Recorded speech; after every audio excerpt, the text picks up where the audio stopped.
Hello students, आज हम बात करेंगे न्यूक्लियोफिलिक सब्स्टिट्यूशन रिएक्शंस की।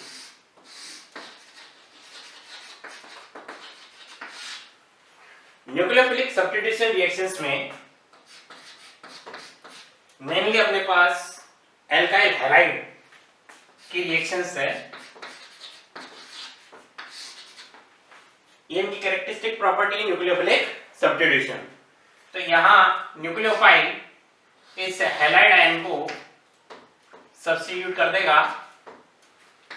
और क्या बनाएगा, RNU। ये अपने पास प्रोडक्ट है, ये रिएक्टेंट है।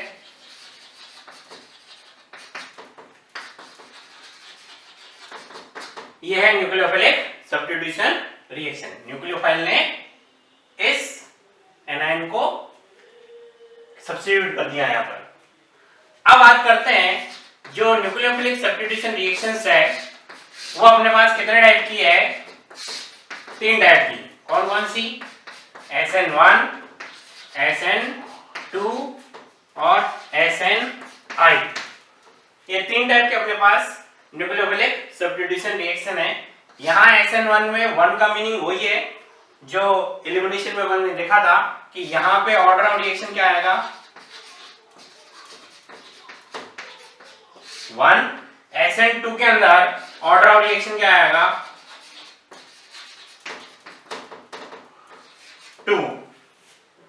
ये अपने पास है न्यूक्लियोफिलिक सब्स्टिट्यूशन इंटरनल, या इसको हम बोलेंगे रिटेंशन ऑफ कॉन्फ़िगरेशन। ये इंपॉर्टेंट मैकेनिज्म है। अब एक एक करके तीनों मैकेनिज्म देखते हैं। सबसे पहले स्टार्ट करते हैं SN1 मैकेनिज्म।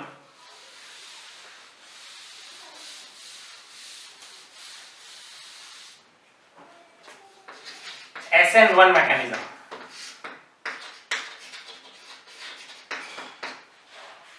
यहां SN1 मैकेनिज्म में सबसे कॉमन एग्जांपल अपने पास 3 डिग्री RX का। 3 डिग्री RX विथ H2O और एक्वस KOH। दोनों कंडीशन में क्या होगा, SN1 मैकेनिज्म। यहां रिएक्शन की अगर बात करते हैं तो Cl रिप्लेस हो जाएगा OH से। अब यहां स्टेप्स देखते हैं मैकेनिज्म में। तो फर्स्ट स्टेप क्या है, सबसे पहले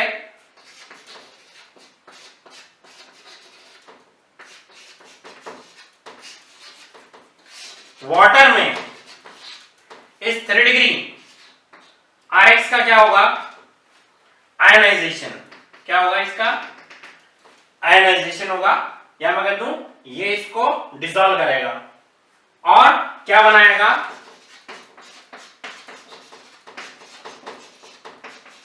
मोर स्टेबल कार्बोकैटायन 3 डिग्री।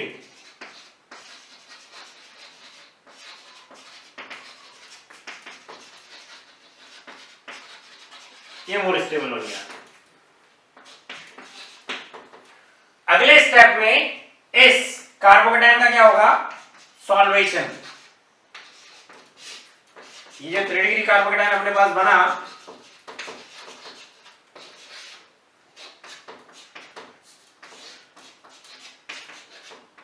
इसका क्या होगा, सॉल्वेशन। नेक्स्ट स्टेप में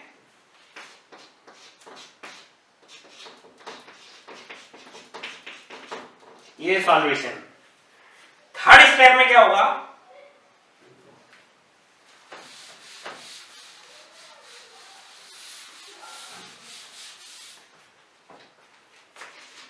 स्टेप थर्ड,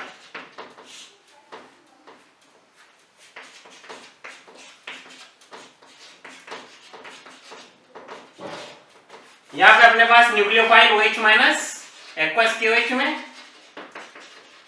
और केवल वाटर यूज कर सकते थे अपन। ये दोनों अपने पास न्यूक्लियोफाइल है। यहां क्या होगा, ये बॉन्ड यहां शिफ्ट हो जाएगा और ये अटैक करेगा और क्या हो जाएगा, ये प्रोडक्ट बन गया अपने पास। या फिर वाटर भी अटैक कर सकता था, प्रोडक्ट हो गया अपने पास 3 डिग्री एल्कोहल। अगर बात करते हैं मैकेनिज्म कितने स्टेप्स में कंप्लीट हुआ, 3 स्टेप्स में।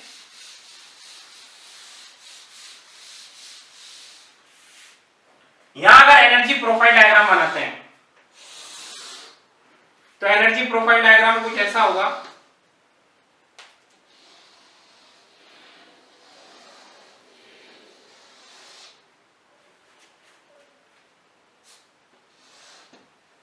ये एनर्जी प्रोफाइल डायग्राम है, ये ट्रांजिशन स्टेट फर्स्ट, ये ट्रांजिशन स्टेट सेकंड और ये ट्रांजिशन स्टेट थर्ड। ये रिएक्टेंट हो गया, ये प्रोडक्ट हो गया। यहां अपने पास कार्बोकेटायन का फॉर्मेशन, देन यहां पे क्या हो गया, इसका हाइड्रेशन, देन अपने पास क्या हो गया, प्रोडक्ट फॉर्मेशन। ये बहुत ज्यादा एंडोथर्मिक रिएक्शन है। यहां रिएक्शन कैसी है, एंडोथर्मिक, लेकिन फिर भी ये फिजिबल क्यों है, because of stability of 3 degree carbocation.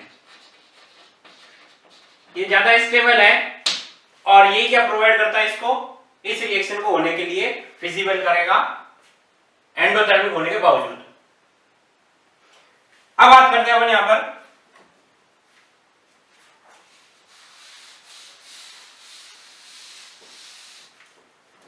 ये जो कार्बोकेटायन बना अपने पास, ये कार्बोकेटायन कैसा है, ट्राइगोनल प्लेनर। कार्बोकेटायन कैसा है, ट्राइगोनल प्लेनर। तो इस पे जो न्यूक्लियोफाइल अटैक करेगा वो न्यूक्लियोफाइल कहां से अटैक करेगा, फ्रंट और बैक दोनों साइड से अटैक करेगा, फ्रंट साइड से भी और बैक साइड से भी। तो जो प्रोडक्ट बनेंगे अपने पास 2 एनेंटियोमेरिक फॉर्म्स बनेगी। 2 एनेंटियोमेरिक फॉर्म्स कौन सी, प्लस एंड माइनस, उसका क्या मिलेगा, मिक्सचर। ये मिक्सचर क्या कहलाएगा अपने पास, racemic mixture. It means SN1 में क्या होगा अपने पास, रेसमिक मिक्सचर का फॉर्मेशन होगा because of planar, trigonal planar structure of intermediate carbocation. यहां अगर बात करते हैं रेट ऑफ रिएक्शन की, तो रेट ऑफ रिएक्शन केवल और केवल किस पे डिपेंड करती है, Rx की कंसंट्रेशन की पावर 1 पे और न्यूक्लियोफाइल की कंसंट्रेशन पे डिपेंड नहीं करती। तो यहां पर ऑर्डर ऑफ रिएक्शन कितना आएगा, 1, इसलिए इसको अपन ने नाम दिया रिएक्शन को SN1 मैकेनिज्म। ये क्लियर है। नेक्स्ट अपन बात करते हैं SN2 मैकेनिज्म की।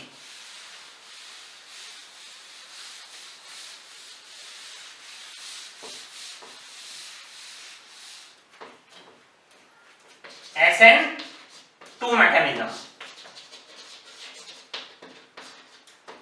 SN2 मैकेनिज्म में सिंपलेस्ट एग्जांपल अपने पास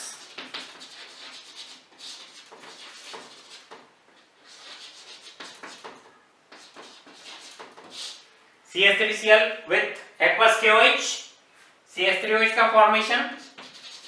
मैकेनिज्म में एक ही स्टेप है,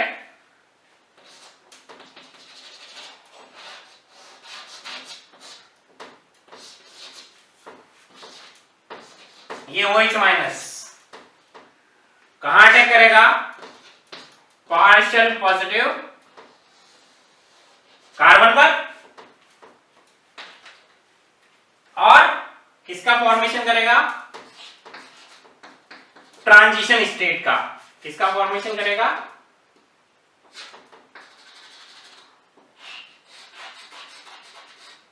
ये अपने पास क्या है, ट्रांजिशन स्टेट।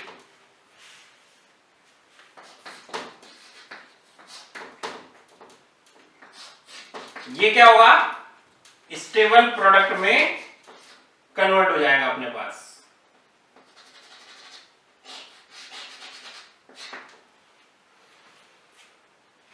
ये है SN2 मैकेनिज्म। अगर बात करते हैं यहां पर रेट ऑफ रिएक्शन की, तो रेट ऑफ रिएक्शन क्या होता, Rx की कंसंट्रेशन और न्यूक्लियोफाइल की कंसंट्रेशन, दोनों की कंसंट्रेशन पे डिपेंड करता। इसीलिए यहां पर ऑर्डर ऑफ रिएक्शन कितना आता है, 2 आएगा। इसीलिए इसको मैंने बोला SN2 मैकेनिज्म। क्लियर है। यहां अगर एग्जांपल की बात करते हैं,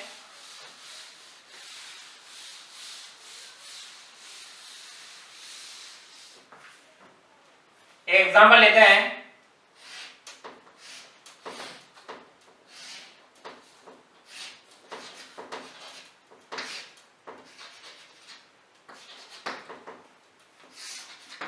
ये मैंने वो एग्जांपल लिया है, ये सिस फॉर्म है। यहां मैंने एक्वस क्यूएच का अटैक कराया, ये सिस क्यों है, ये H और H सेम साइड है, तो प्रोडक्ट क्या बनेगा, तो इसका अटैक किधर से होगा, यहां से, और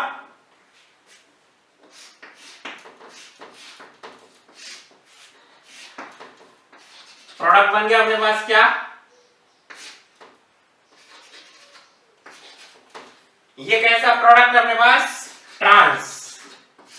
इस ट्रांस का बनना सिस रिएक्टेंट से क्या शो कर रहा है कि ये मैकेनिज्म कैसा है, SN2। क्यों, क्योंकि SN2 में कहां से अटैक होता है, बैक साइड अटैक, और बैक साइड अटैक होने की वजह से ही यहां जो प्रोडक्ट बनेगा वो इन्वर्टेड प्रोडक्ट बनेगा, और इसीलिए इसको क्या कहते हैं, वॉल्डन इन्वर्जन भी कहते हैं। क्या कहते हैं इसको, वॉल्डन इन्वर्जन। हमेशा क्या बनेगा, इसके अंदर इन्वर्टेड प्रोडक्ट का फॉर्मेशन होगा। क्लियर है। फिर अब बात करते हैं एक और एग्जांपल की, तो एक और एग्जांपल मैंने क्या लिया, यहां एक और एग्जांपल मैं लेता हूं,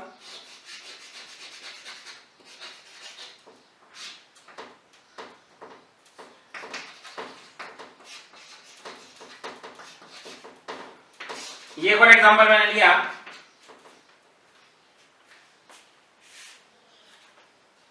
2-ब्रोमो-ऑक्टेन, ये ऑप्टिकली एक्टिव है।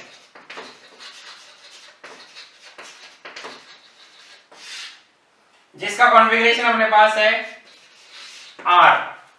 अगर यहां एक्वस क्यूएच यूज करते हैं, तो एक्वस क्यूएच यूज करने पर जो प्रोडक्ट बनेगा वो क्या बनेगा,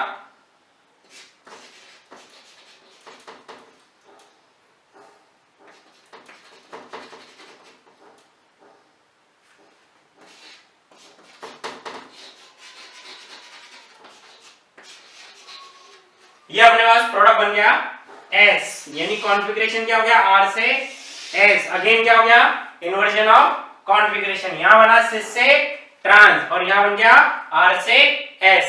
ये हमको शो कर रहा है कि SN2 में हमेशा कैसा अटैक होगा, बैक साइड अटैक होगा, और इन्वर्टेड प्रोडक्ट का फॉर्मेशन होगा। नेक्स्ट एग्जांपल भी बात करते हैं अपन मैकेनिज्म की, SNI, जिसको हम बोलेंगे retention of configuration.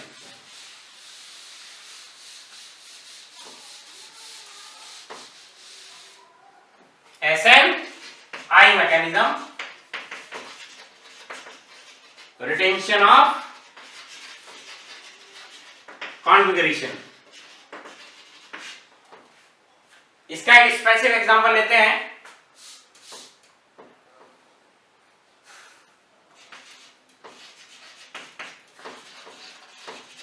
ROH plus SOCl2।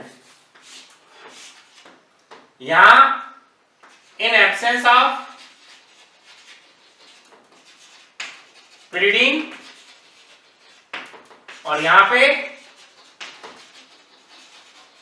In presence of pyridine, ये दो कंडीशन है अपने पास अल्कोहल की SOCl2 के साथ। तो यहां क्या ऑब्जर्व होगा अपने को, रिटेंशन, जबकि यहां पर क्या होगा, इन्वर्जन, यानी ये मैकेनिज्म जाएगा SNI और यहां पे मैकेनिज्म जाएगा SN2। अब ये pyridine का क्या रोल है ये आगे देखेंगे। अभी और बात करते हैं रिटेंशन ऑफ कॉन्फ़िगरेशन की।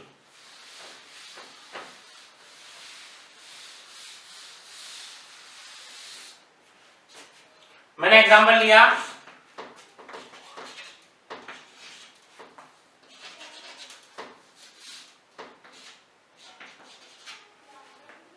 ये अपना सिंपल सा एग्जांपल जहां अटैक करा था किसका, SOCl2 का।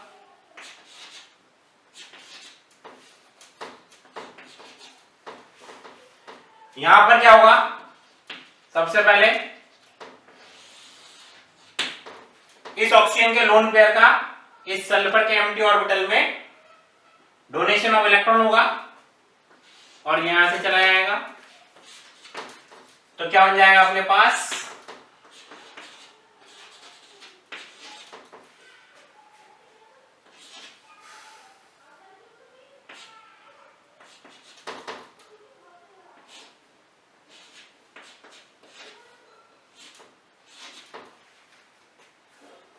कुछ इस तरीके का प्रोडक्ट बनेगा यहां पर। अब यहां से रिएक्शन कैसे जाएगी,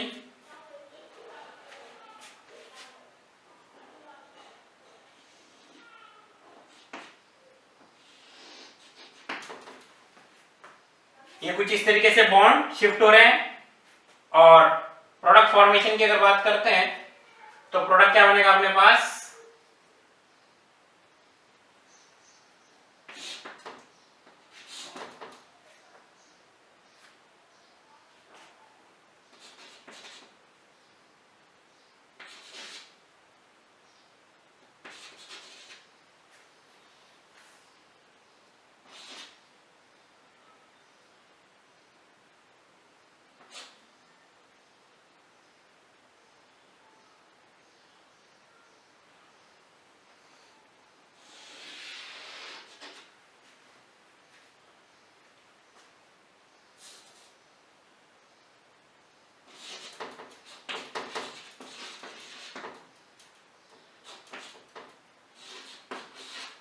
ये प्रोडक्ट बनेगा।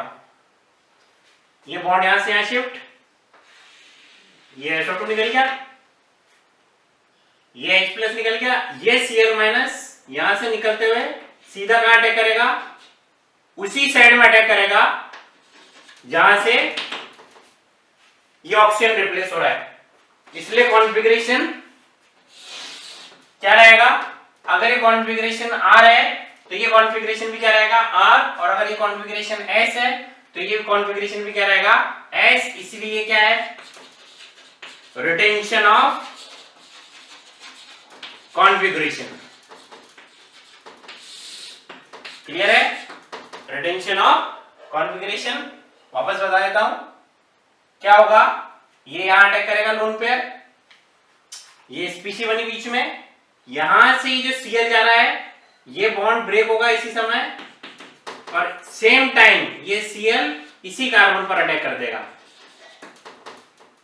जहां से ऑक्सीजन हट रहा है उसी कार्बन पर उसी साइड से कौन अटैक कर देगा, ये Cl। इसीलिए Cl की डायरेक्शन क्या रहेगी, वही डायरेक्शन रहेगी जो OH की डायरेक्शन है, इसीलिए इसको हम बोलेंगे रिटेंशन ऑफ कॉन्फ़िगरेशन। तो ये अपने पास तीन मैकेनिज्म हो गए, SN1, SN2 और SNI। यहां अगर तीनों की बात करते हैं कंपैरिजन, यहां क्या हुआ, रेसिड्यू मिक्सचर का फॉर्मेशन, यहां क्या हो गया इन्वर्जन, और यहां क्या हो गया रिटेंशन।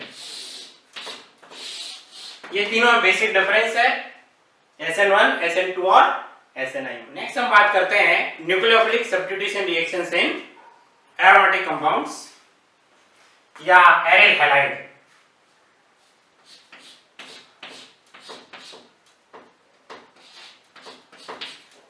क्वेश्चन है क्या ये रिएक्शन होगी,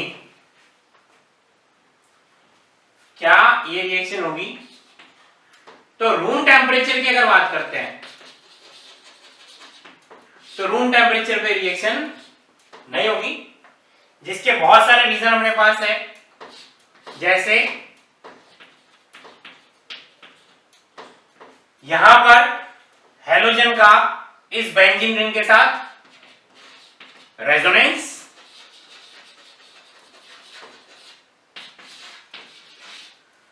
और रेजोनेंस की वजह से यहां कार्बन हेलोजन बॉन्ड में क्या आ जाएगा, पार्शियल डबल बॉन्ड कैरेक्टर, और पार्शियल डबल बॉन्ड की वजह से जो बॉन्ड डिसोसिएशन एनर्जी है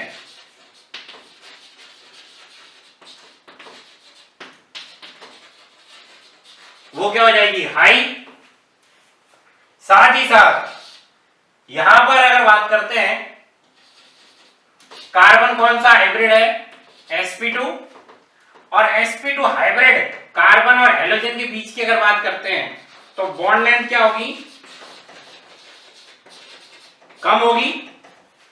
और बॉन्ड लेंथ अगर कम है तो अगेन बॉन्ड डिसोसिएशन एनर्जी क्या हो जाएगी, ज्यादा हो जाएगी।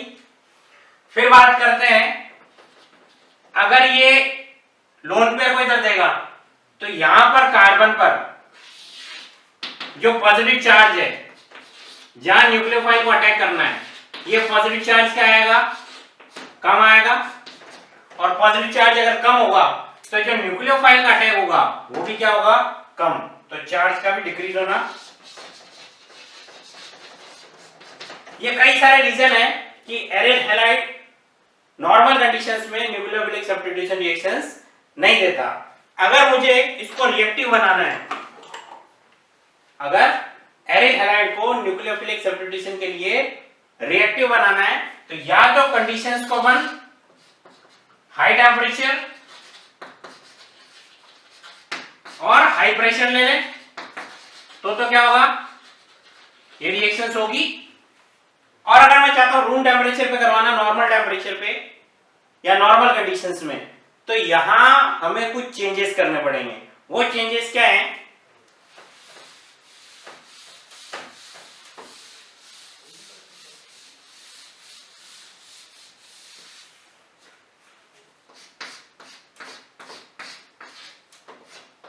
एग्जांपल से लेते हैं।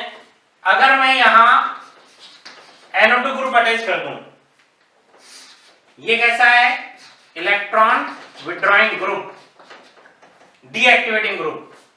ये क्या करेगा,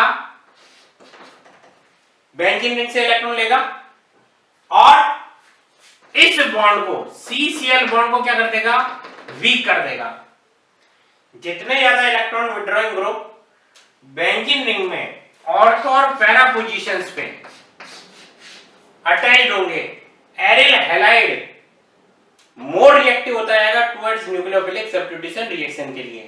क्यों, क्योंकि ये बॉन्ड CCl बॉन्ड क्या हो जाएगा, वीक हो जाएगा। या मैं कहता हूं CX बॉन्ड क्या हो जाएगा, वीक हो जाएगा।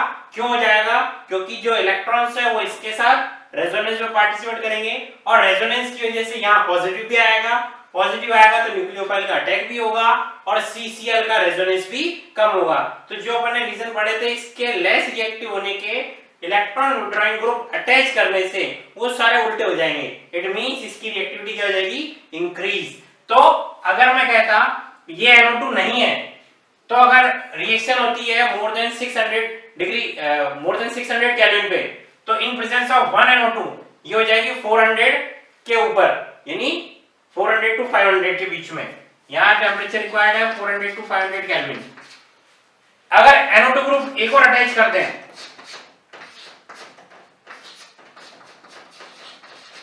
तो अब जो टेम्परेचर रिक्वायरमेंट होगी वो कितनी जाएगी, 300 टू 400 केल्विन के बीच में।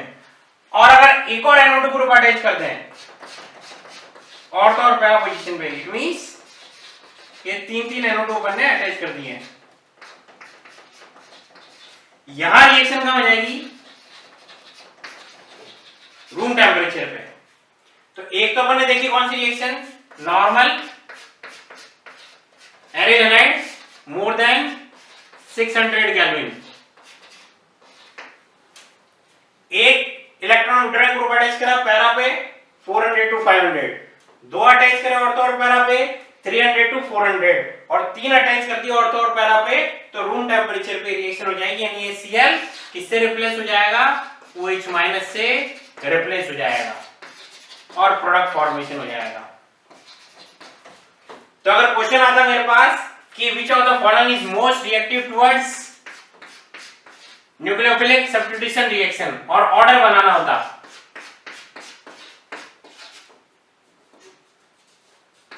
ये अपने पास ऑर्डर बनाना है।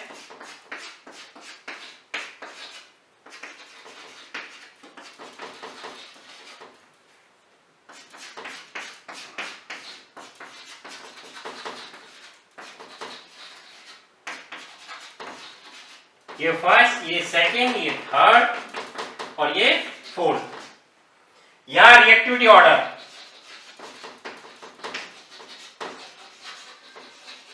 For nucleophilic substitution reaction. तो मोस्ट रिएक्टिव कौन हो गया?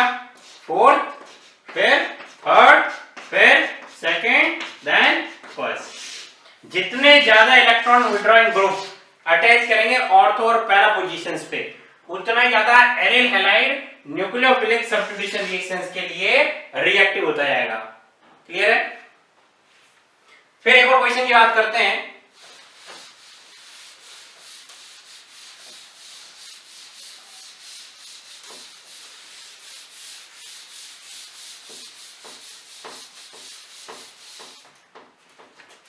मैंने कहा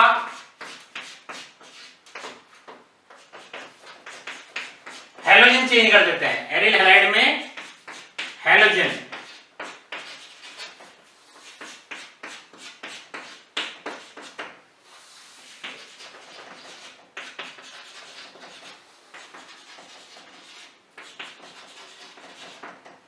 अब मैंने कहा इन सभी की रिएक्शन करानी है KOH से।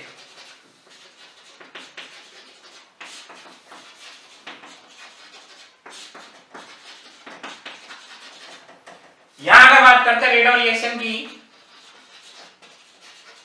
यहां R1, यहां R2, यहां R3, यहां R4।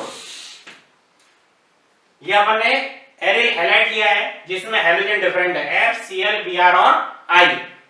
इन सभी को रिएक्ट कराना है एक्वस QH से, और यहां रेट है ऑब्जर्व R1, R2 और R3 और R4। क्वेश्चन है what is the relation between R1, R2, R3 and R4, इनके बीच में क्या रिलेशन होगा? तो सबसे पहले बात करते हैं किस टाइप की रिएक्शन हो गई। ये अपने पास हो गई न्यूक्लियोफिलिक सब्स्टिट्यूशन रिएक्शन, किसमें? एरोमेटिक के अंदर, nucleophilic substitution reaction.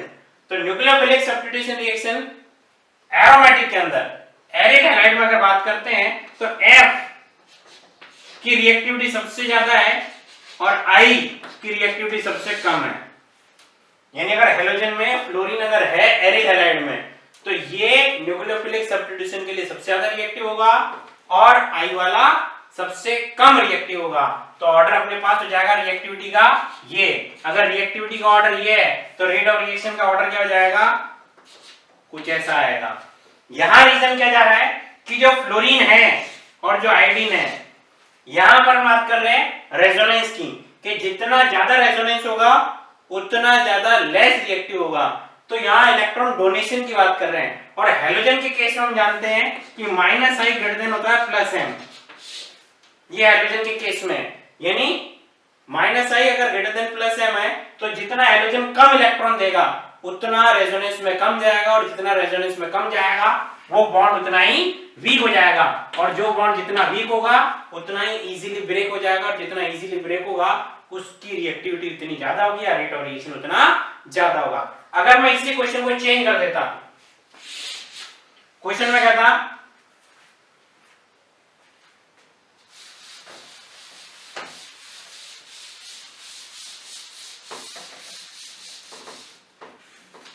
What is the reactivity order?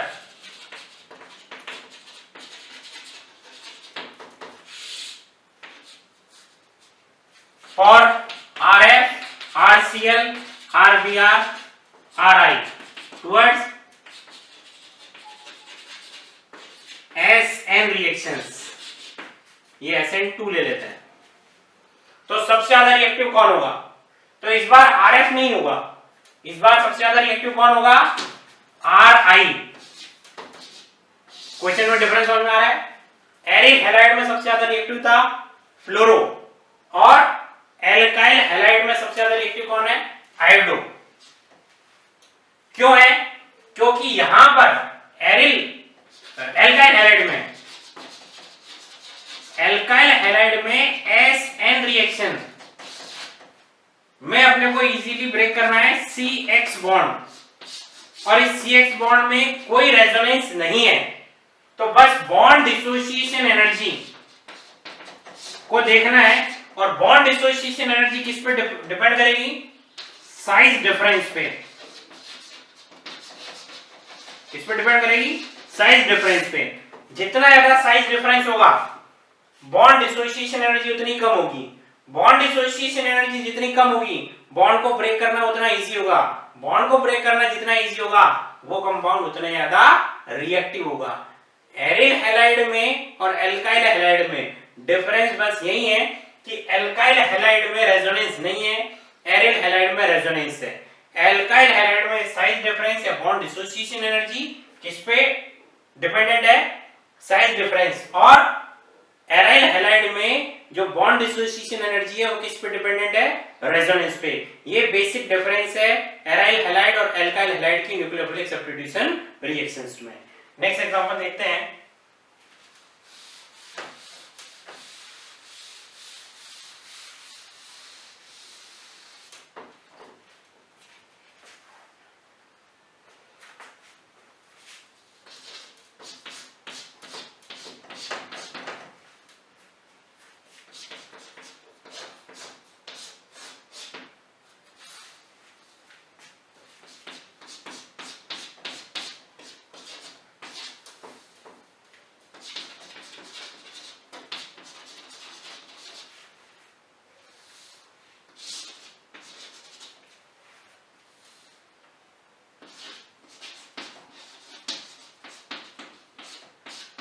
Question है कि यहां पर प्रोडक्ट क्या बनेगा।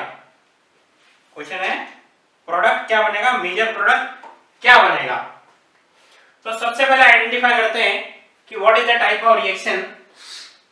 ये अपने पास है एरिल हैलाइड, यह एरिल हैलाइड, दो आयरन टू ग्रुप, इसको रिएक्टिव कर देंगे यानी ये बॉन्ड इजीली ब्रेक हो जाएगा। अब अगर ये एरिल हैलाइड है और ये एक SN रिएक्शन है तो न्यूक्लियोफाइल कौन हो गया अपने पास? ये अपने पास न्यूक्लियोफाइल है। अब इस न्यूक्लियोफाइल में अटैक कैसे होगा? यहां न्यूक्लियोफाइल में अटैक कैसे होगा? ये रेजोनेंस में lone pair, single bond, double bond, ये इलेक्ट्रॉन यहां आएंगे, ये कार्बन के ऊपर माइनस, और ये अटैक करेगा कहां पर? यहां पर। तो प्रोडक्ट क्या बनेगा देखना।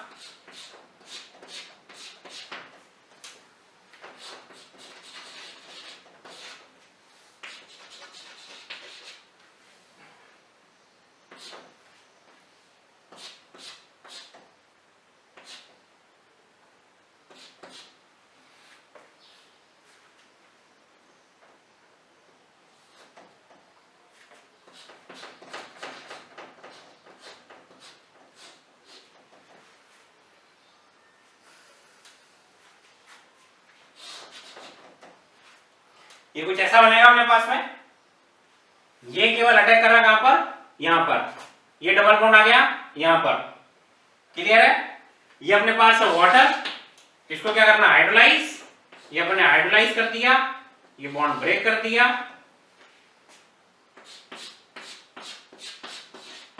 तो प्रोडक्ट क्या बना?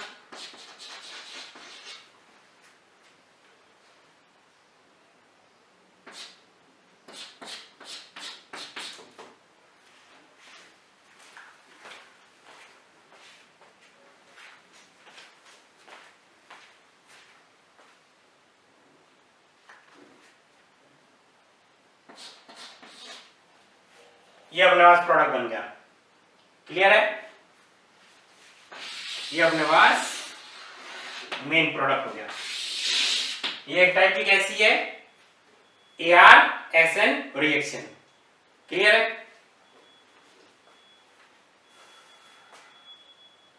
नेक्स्ट क्वेश्चन देखते हैं।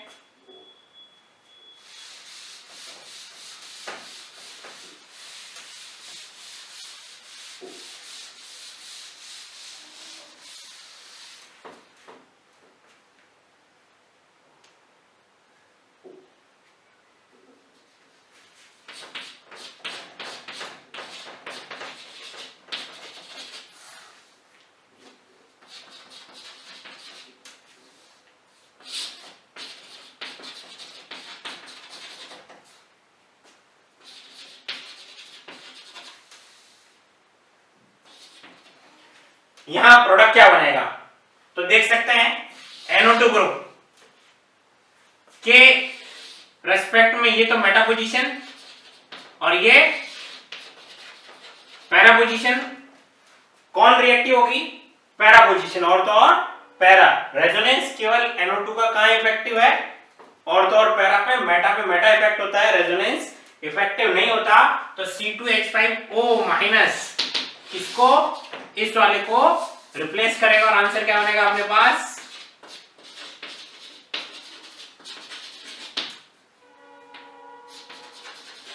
ये अपना आंसर हो गया। क्लियर है क्वेश्चन?